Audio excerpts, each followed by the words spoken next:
Hi friends, welcome to another episode of Outside Every Day with So Real. I'm Carrie Guys, former co-director of the North Mountain Park Nature Center in Ashland. And today we're going to talk about how to make your yard bee friendly. To do so, you really only have to remember four main things that bees need. And that is same with all animals. They need food, they need shelter, they need water, and they need a place to raise their young.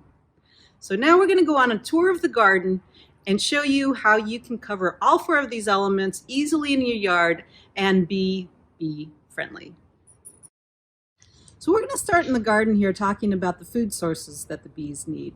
And we'll start out by looking at what they have available this time, late spring, early June. But remember, you do want to have sources of food for your bees all the way starting in early March through October. So we'll give you some examples in just a minute.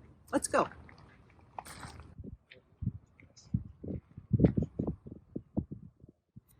So you can notice that there's a lot of activity on this purple cat mint and the yellow yarrow. And these bees are after two different things that the flowers produce, the pollen and the nectar.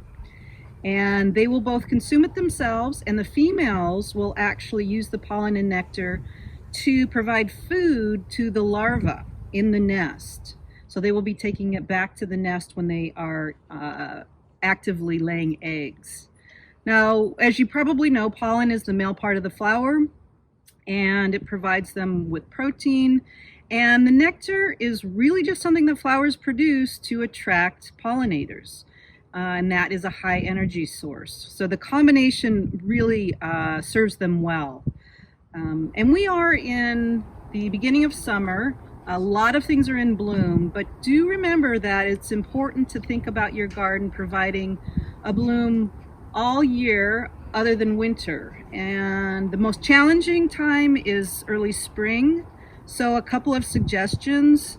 If you do grow winter vegetables, broccoli, kale, let those go to flower. It will provide lots and lots of nutrition for those bees as soon as they come out. Also, a couple native shrubs that are great, manzanita and our Oregon grape. Both produce early flowers. So it's always a good idea to keep a journal of your garden, and in this case it's especially important to just mark when the plants come into flower and how long they bloom. Some people like to do it pen and pencil, color, take notes on the computer. There's many ways. Use your iPhone, just take photos every day, every week, but do make some record so that you can adjust as needed. Very, very important. So just find a spot in your garden, find a time of day, and enjoy your journaling. So now we're going to talk about water, which is a very basic need. You can do a feature on the ground, above ground, but what you want to keep in mind is the bees need a landing place. They're not good swimmers. So if you have a little rock that they can dip into, make sure there's some edge or something. As you'll see with this feature, there's a rock that they really like, and they just kind of like to walk on it and get down to where the water is. And you'll see here that they are coming in. They're here every day to get some water. Variety of surfaces is going to be best. And just make sure that if it's in the sun, it could grow some algae. So just keep the water fresh, and you'll be able to see the bees actively using your water feature. So the third feature that we're talking about is an area for the bees to make a nest. And we're talking about solitary bees. So these are the bees that do not form a colony like our honeybees or our bumblebees. And there are two ways that these bees will make a nest. Some of them will burrow in the ground, in which case it's nice to allow some space that is not covered with plants or grass, just some open dirt area. And then there are others that like to make a nest in a hollow structure, some type of a tube, and that's what we are reproducing here in our bee hotel. You can buy the tubes. They will also drill. This is our native elderberry, and they will drill out a space, and they will lay their eggs inside, and they need to seal them up. So you will want to provide some type of mud so that they can seal those up. And you'll know that they're using them because you will see them sealed up. And some of the bees will do this in the spring, some in the summer.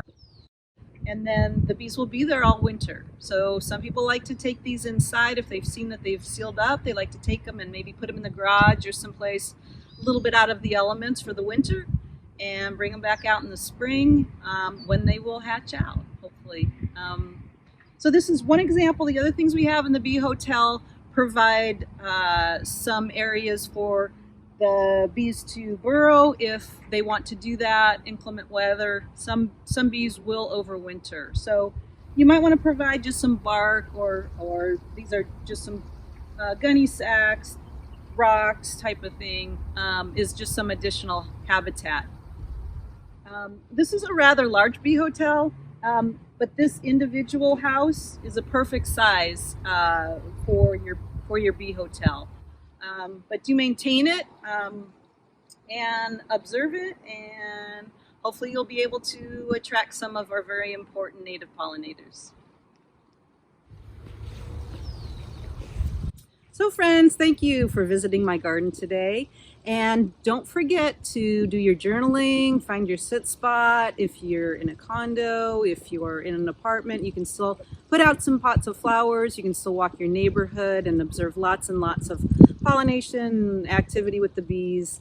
And we'll look forward to seeing you on the next episode of Outside Every Day with So Real. Bye-bye.